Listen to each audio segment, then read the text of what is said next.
چین ایک ایسا ملک ہے جو صدیوں سے فن اور طاقت کا گہوارہ رہا ہے۔ اس قوم نے اپنے عقل و شعور اور طاقت کے بل پر بے شمار ناقابل یقین تعمیرات کی ہیں، لیکن انسانی ہاتھوں سے کی گئی فن تعمیر دی گریٹ وال آف چائنا، جسے دیکھ کر عقل دنگ رہ جاتی ہے، جسے اب ایک عجوبے کی حیثیت بھی حاصل ہو گئی ہے۔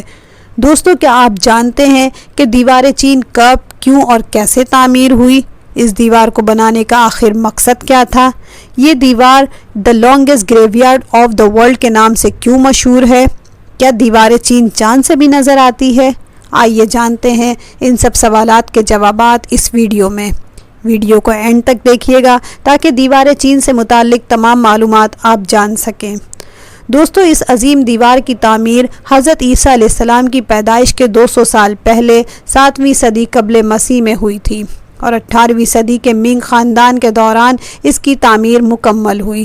اس دیوار کو بنانے کا اصل مقصد چین کو شمال کی جانب سے آنے والے منگولوں کو روکنا اور ان کے حملوں سے بچانا تھا، لیکن بعد میں اس دیوار کو اتنی مقبولیت و پذیرائی ملی کہ اسے سیاحتی مقام کی حیثیت حاصل ہو گئی، جہاں آج بھی لاکھوں سیاح دیوار چین کو دیکھنے کے لیے چین کا رخ کرتے ہیں۔ انسانی فن تعمیر کی یہ عظیم اور وسیع شاہکار 13,171 میل لمبی دیوار پر محیط ہے، جو 20 سے 30 فٹ اونچی ہے، نیچے سے چوڑائی 25 فٹ اور اوپر سے تقریباً 12 فٹ ہے۔ پچھلے دور میں چین مختلف ریاستوں میں بٹا ہوا تھا، اور ان چینی حکمرانوں نے اپنی اپنی ریاستوں کو شمالی منگولوں کے حملوں سے محفوظ رکھنے کے لیے اونچی دیواریں بنا رکھی تھیں۔ یاد رہے کہ پہلے زمانے میں ریاستیں بیرونی حملوں سے بچنے کے لیے یا تو اونچی اونچی دیواریں بناتے تھے یا پھر خندقیں کھودی جاتی تھیں۔ 221 BC میں ایک شہنشاہ چنگ شی ہونگ نے ساری ریاستوں کو متحد کر کے ایک ریاست کی بنیاد رکھ کر ان ریاستوں کی حفاظت کے لیے تمام دیواروں کو آپس میں جوڑ کر ان کی لمبائی اور چوڑائی بڑھا دی۔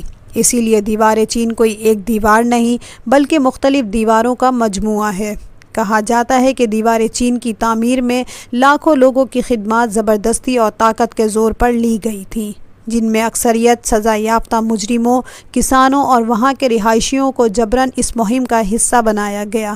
مورخین کے مطابق شہنشاہ چنگ نے اپنے دور حکومت میں چین کے ہر تیسرے شہری کو زبردستی دیوار کی تعمیر میں لگا دیا، جہاں لاکھوں مزدور بھوک، پیاس اور تھکاوٹ کے باعث تعمیر کے دوران ہی اپنی جانوں سے ہاتھ دھو بیٹھے۔ ہزاروں سال گزرنے کے بعد ان دیواروں کے بوسیدہ ہونے کے باعث دیوار کا زیادہ تر حصہ ٹوٹ پھوٹ کا شکار ہوا، تو ان دیواروں سے انسانی ہڈیاں ملنے لگیں، جو اس دور میں ہونے والے انسانوں پر ظلم و ستم کی داستانیں سناتی ہیں، اور اس بات کا ثبوت دیتی ہیں کہ یہ دیوار ہزاروں سال پہلے ہموار راستوں اور میدانوں پر نہیں بلکہ پہاڑوں، صحراؤں اور دشوار گزار راستوں پر جدید مشینوں اور ٹیکنالوجی کی مدد حاصل کیے بغیر بنائی گئی تھی، اور ان مشکل اور دشوار گزار راستوں پر اینٹیں اور دیگر تعمیراتی مٹیریلز بھی انہی انسانی ہاتھوں کے ذریعے پہنچائی گئی تھیں۔ اسی لیے اس خطرناک اور خونی دیوار کی تعمیر میں لاکھوں ورکرز نے اپنے اپنے خون کا نذرانہ پیش کیا۔ یہی وجہ ہے کہ اس دیوار کو دنیا کا طویل ترین قبرستان بھی کہا جاتا ہے۔ دیوار چین کے حوالے سے ایک مفروضہ یہ بھی مشہور ہے کہ یہ چاند سے بھی نظر آتی ہے، لیکن اس حوالے سے ناسا کے خلابازوں نے بتایا کہ چاند سے اس علاقے کی نشاندہی تو کی جا سکتی ہے، لیکن اتنی بلندی سے دیوار چین انسانی آنکھ سے دیکھی نہیں جا سکتی۔ اسی لیے اس بات کی کوئی حقیقت نہیں، یہ صرف ایک مفروضہ ہے۔ ہم امید کرتے ہیں کہ آپ کو ہماری آج کی معلوماتی اور دلچسپ ویڈیو پسند آئی ہوگی۔ ہمارے چینل کو سبسکرائب کیجیے، ویڈیو کو لائک اور شیئر کیجیے، تاکہ اس طرح کی معلوماتی اور دلچسپ ویڈیو آپ تک پہنچتی رہیں۔